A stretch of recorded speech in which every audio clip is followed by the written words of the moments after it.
Coffee, Cream, and Dreams, a Black-owned coffee shop. And I'm so excited to be here. Oh my goodness. So we are highlighting Black women-owned businesses for Black Business Month in August.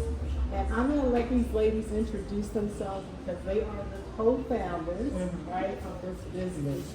So, I'm Stephanie Ford. I'm Sonja West. yes. And so, let's just get into it. So, you guys, how long have you been in business? So we'll be in, it will be 5 years in October. Okay, and where are we located? Where is this business located? I didn't tell the people where we were. We're at 1436 Fairmount Avenue in the Fairmount area. In Philly. So, I want to know, what made you start the coffee shop? I love coffee shops. I've loved coffee shops for a very long time. And I took advantage of the voluntary layoff. I was a legal assistant for 30. They offered layoff, voluntary layoffs, and I said, All right. and I reached out to Sonja, who was retired, anticipating retiring for years of service on her job at Verizon. I just texted her, said, call for pretty good, and she said, call. So you had the name. I had the name in 2016, August 1st, 2016.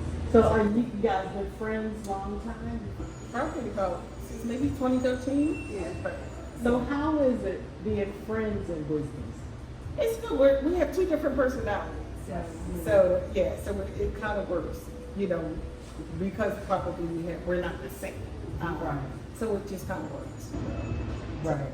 So tell me about starting a business as a Black woman. What were some of the challenges that you for starting this? Tractors.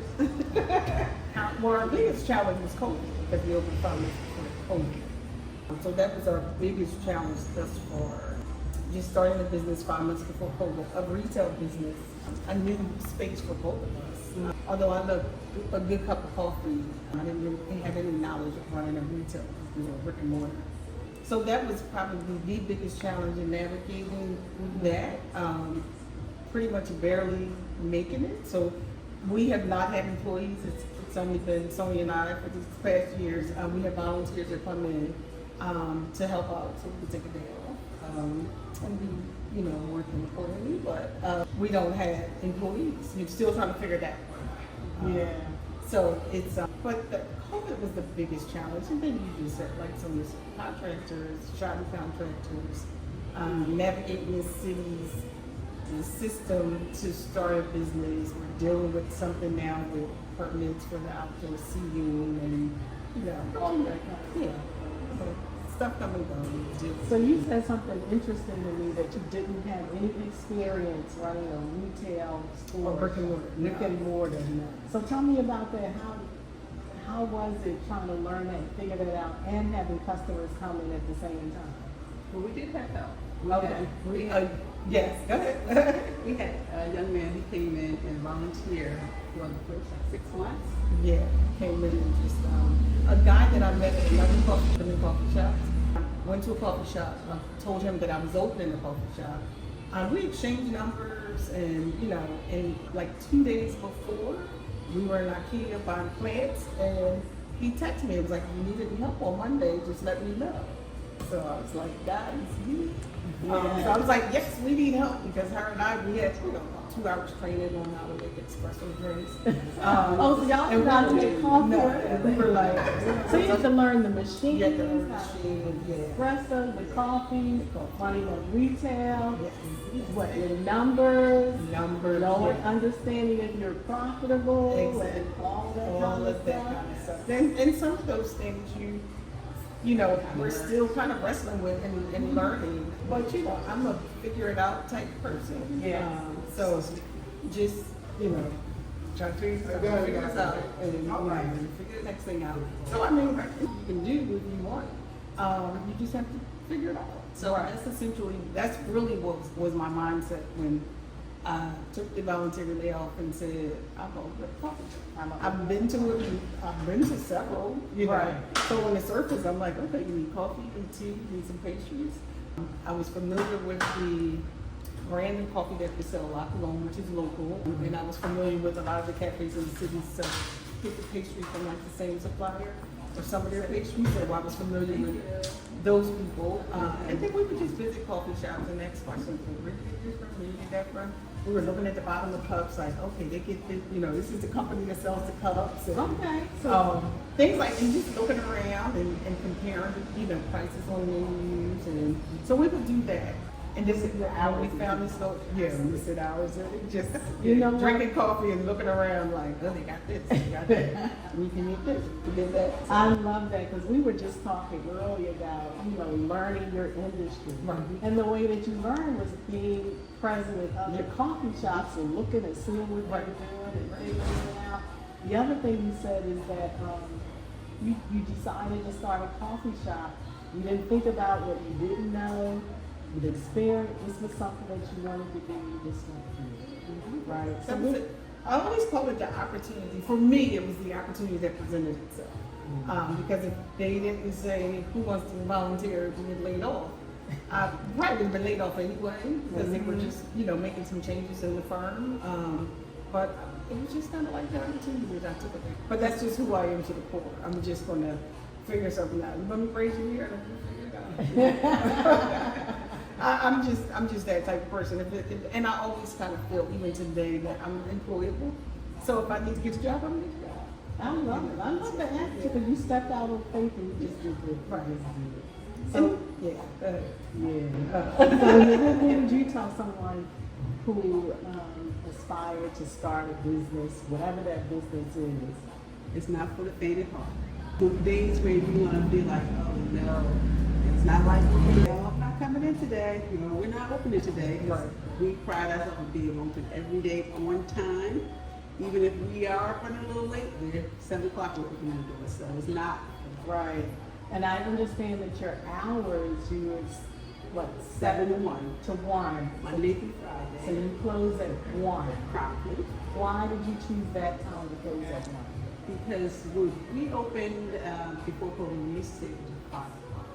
And then after COVID hit, traffic was a little slow and people were just hanging out just to use the free internet.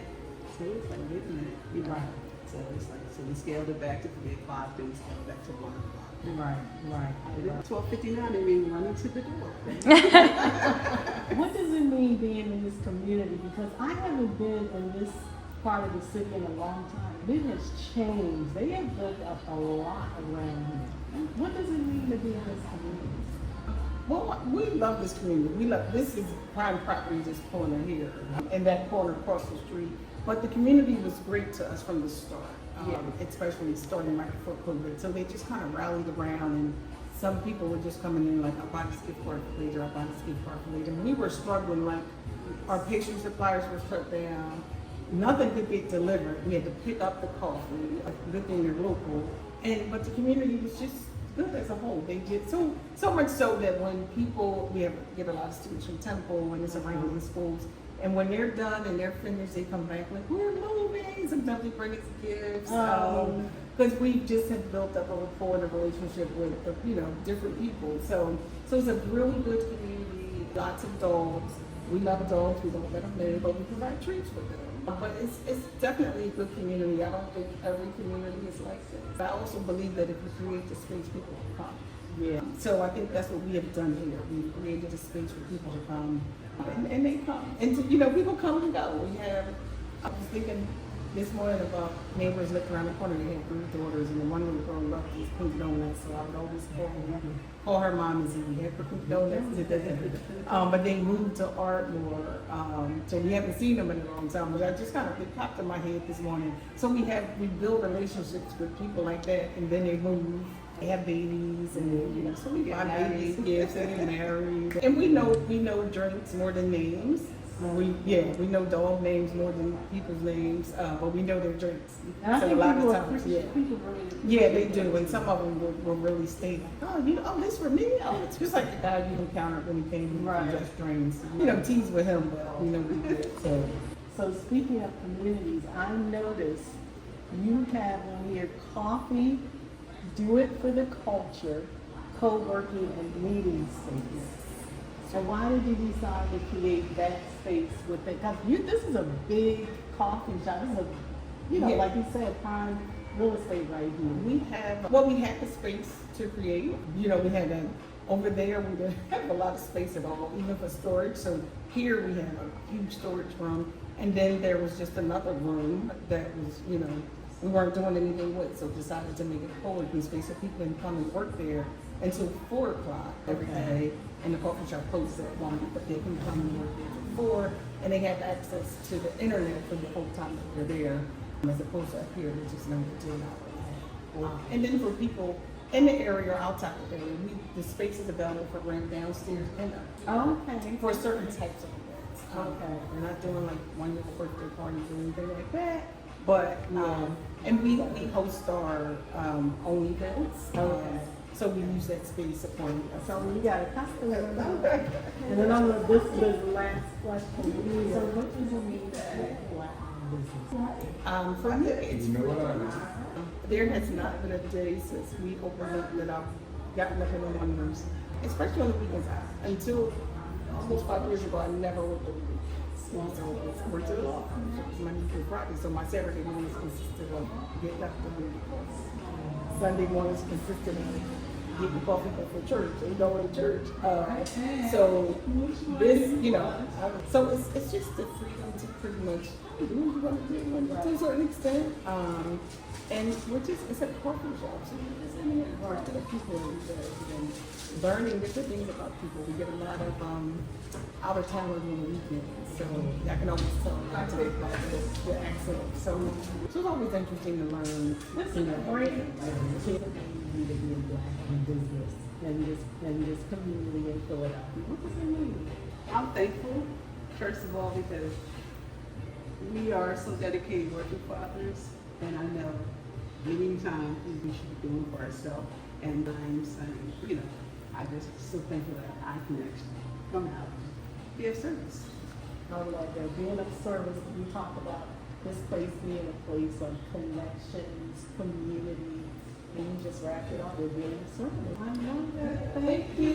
Thank you so much. So you know what, guys? I want you to make it a point, come down and visit Coffee, Cream, and Dreams. This was a dream that came true. And the location is, let me tell you, 1436 Fairmount Avenue in the Philadelphia area. yes, Fairmount. Fairmount. A great cup of coffee. I am enjoying my coffee on this beautiful day. Don't forget to come out and check out this Black-owned business in Fairmount area of Philadelphia. Y'all take care. Thank you.